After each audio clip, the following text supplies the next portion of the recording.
तो आप लोगों का जो एक रेगुलर सवाल होता है कि सर अगर मैं अपने पर्सनल लोन को डिफॉल्ट कर दूं, यानी कि मैं अपने पर्सनल लोन का पेमेंट ना करूं, तो क्या हो सकता है, क्या मुझे सजा होगी या क्या क्या हो सकता है। तो मैं इस वीडियो में आपको बताऊंगा कि पर्सनल लोन डिफॉल्ट होने पर आपको क्या सजा मिल सकती है, क्या सजा मिल सकती है। जी हाँ दोस्तों, वीडियो को आप बिल्कुल देखिएगा ठीक से, ध्यान से। चैनल पर है तो सब्सक्राइब करके जाइएगा, बेल बटन दबाइएगा ताकि आपको आने वाली वीडियो भी मिलती रहे। फेसबुक पे देख रहे तो फॉलो करिए। तो चलिए वीडियो स्टार्ट करते हैं कि पर्सनल लोन डिफॉल्ट होने पर क्या हो सकता है। मैं हूं अब्दुल और आप देख रहे हैं।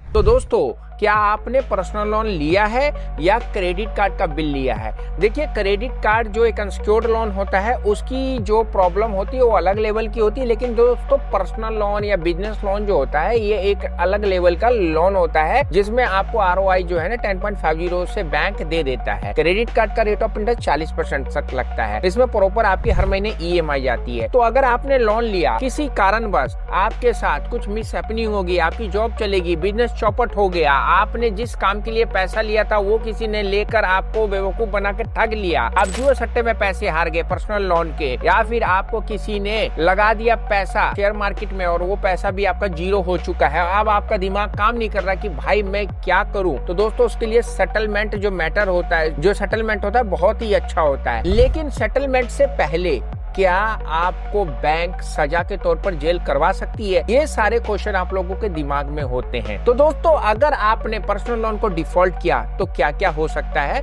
आप स्टेप बाय स्टेप समझिए। दोस्तों, सबसे पहला जो चीज आपके ऊपर होगा, समझ रहे ना, पर्सनल लोन डिफॉल्ट करने पर, तो दोस्तों आपका जो क्रेडिट स्कोर है ना, जो इधर था वो इधर हो जाए, यानी कि धराम से गिर जाएगा। ये स्कोर, सिविल स्कोर, यह बताता है कि आपकी रेटिंग कितनी अच्छी है कि आपको बैंक लोन दे देता है। आपको पता ना, credit information bureau India limited नाम की जो संस्था होती है आपको रेटिंग को जांचती है। तो आपका सिविल स्कोर कम हो जाएगा जब आप किसी भी बैंक के लोन को डिफॉल्ट करेंगे, चाहे वो बैंक का हो चाहे नॉन बैंकिंग फाइनेंस का हो। और कम स्कोर का मतलब है कि आगे चलकर आपको इन फ्यूचर कभी भी कोई लोन या क्रेडिट या कोई एक्टिविटी बैंक से रिलेटिव करना है, लोन से रिलेटिव करना है, तो बैंक नखरे करेगा आपको लोन या क्रेडिट कार्ड देने में। तो credit down, credit card score down, तो आपको लोन मिलना मुश्किल। आप इस पॉइंट को लिख लीजिए। दूसरा दोस्तों जो होगा, अगर आपने पर्सनल लोन का डिफॉल्ट किया तो आपके ऊपर लीगल एक्शन हो सकता है। जी हाँ दोस्तों, अगर आप लगातार लोन नहीं चुकाते हैं तो लेंडर आपके खिलाफ लीगल एक्शन ले सकता है। यह एक्शन छोटे मोटे नोटिस से लेकर कोर्ट के सम्मन तक आपको मिल सकता है।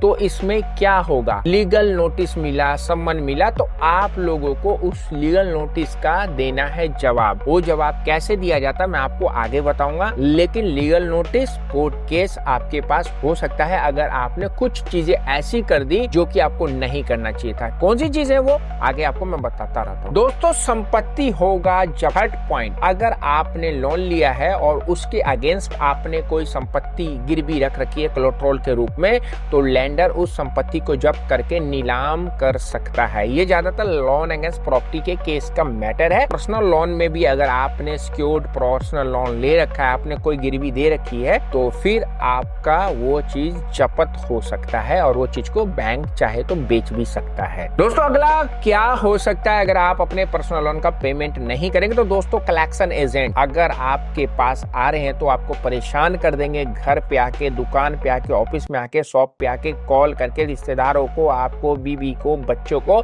तो ये सारी चीजें आपके साथ हो सकती है अगर आप अपने पर्सनल लोन का EMI डिफॉल्ट कर देते हैं तो। और आप इस परेशानी से संभलने की शक्ति रखते हैं तो आपके लिए कोई प्रॉब्लम नहीं। लेकिन अगर आप शरीफ आदमी हैं, जिंदगी में कर्ज पहली बार लिया या लेके आप इसके झोल में फंस गए हैं, तो ये बहुत ही खतरनाक सिचुएशन होता है। और इस सिचुएशन को हैंडल करते करते बहुत सारे लोग गलत कदम उठा के अपनी जान तक दे सकते हैं, क्योंकि रिकवरी एजेंट को पैसा चाहिए और आप पैसा नहीं देंगे तो आपकी जान भी ले सकते हैं। कैसे आपकी जान ले लेते हैं, इसमें मैंने वीडियो बना बना रखा है, जाकर आप देख सकते हैं कि हरेसमेंट उनकी कितनी खतरनाक होती है। तो दोस्तों अगर आप ये काम नहीं करेंगे, EMI टाइम पे देते रहेंगे, तो आपको ये सारी जो भसड़ है नहीं झेलनी पड़ेगी। तो दोस्तों अगर नेक्स्ट पॉइंट की बात करें तो आपको जेल जाने का भी डर लग सकता है अगर आपने अपने लोन का पेमेंट नहीं किया। जी हाँ दोस्तों, भारत में लोन नहीं चुकाने पर सीधे जेल जाने का प्रावधान तो नहीं है, लेकिन अगर आप जानबूझकर लोन का पेमेंट नहीं कर रहे हैं, अगर बैंक ने उसको क्रिमिनल केसेस में कन्वर्ट करवा दिया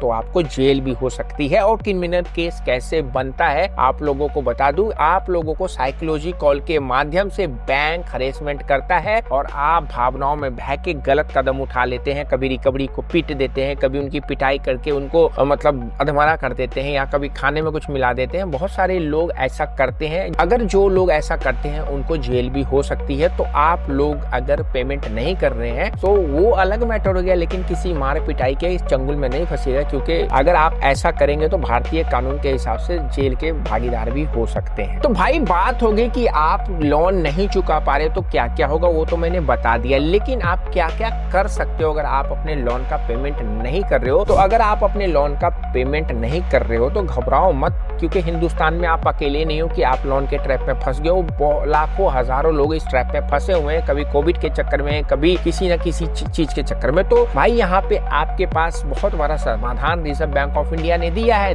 क्या है कि आप सेटलमेंट करा सकते हो बैंक से बात करके, बैंकों को मेल लिख के अपनी परेशानी बता के सेटलमेंट का ऑफर देकर आप उनसे बातचीत कर सकते हैं। लेंडर से बात करके लोन स्ट्रक्चरिंग करा सकते हैं, या फिर आप सेटलमेंट के ऑप्शन में जाके उसका पेमेंट करके आप उसे खत्म करा सकते हैं। भाई सेटलमेंट कैसे होता है, रीस्ट्रक्चरिंग क्या होती है, इस पे लिए हमने वीडियोस बना रखी है। नहीं देखी तो हमारा प्लेलिस्ट है, सेटलमेंट से रिलेटेड जाके देखिए। आप अगर कर्ज के जाल में फंसे हैं, चाहते कि मैं बाहर निकल जाऊं, तो सेटलमेंट के लिए बातें करें, बहुत आसान होता है। आने वाले टाइम में मैं उसके लिए प्रॉपर एक फ्री सीरीज लाने वाला हूँ, आप देख के उस काम को खुद कर सकते हैं। बाय द वे अगर आप उस काम को करने में असमर्थ हैं, लग रहा है कि ये काम मेरे बस की नहीं है, तो ये काम हम आपके बिहाफ पे कर सकते हैं। काम कैसे होगा, ये जो व्हाट्सएप नंबर आ रहा है, आइए हमारी टीम आपको बताएगी कि कैसे आप घर बैठे बैठे कम से कम अमाउंट में अप टू 30% से लेके 5%, 10%, 12% में सेटलमेंट करा सकते हैं। सेटलमेंट के लेटर्स देखने हैं तो हम लोग लाइव आते हैं हर सैटरडे को 9 बजे। आप उस लाइव में सेटलमेंट के लेटर्स को देख सकते हैं और कम से कम में सेटलमेंट करा सकते हैं। तो देर किस बात की, कर्ज के जाल में फंसे, आइए हम बताएंगे आप आसानी से कैसे काम करवा सकते हैं। तो दोस्तों इस वीडियो में जो आपको बताया कि अगर आप अपने लोन का EMI पेमेंट नहीं करते, डिफॉल्ट करते, तो क्या जेल हो सकती है। तो भाई जेल तो नहीं होगी, लेकिन कुछ चीजें हो सकती है जो मैंने आपको वीडियो में बताया। तो वीडियो अच्छी लगी चैनल को सब्सक्राइब करिए, बेल बटन दबाइए, वीडियो को फेसबुक से फॉलो करना नहीं भूलिएगा। वेबसाइट है www.hktips.com, विजिट करिए, ब्लॉग पढ़िए, ब्लॉग मिलेगा वो जो आपके काम का हो।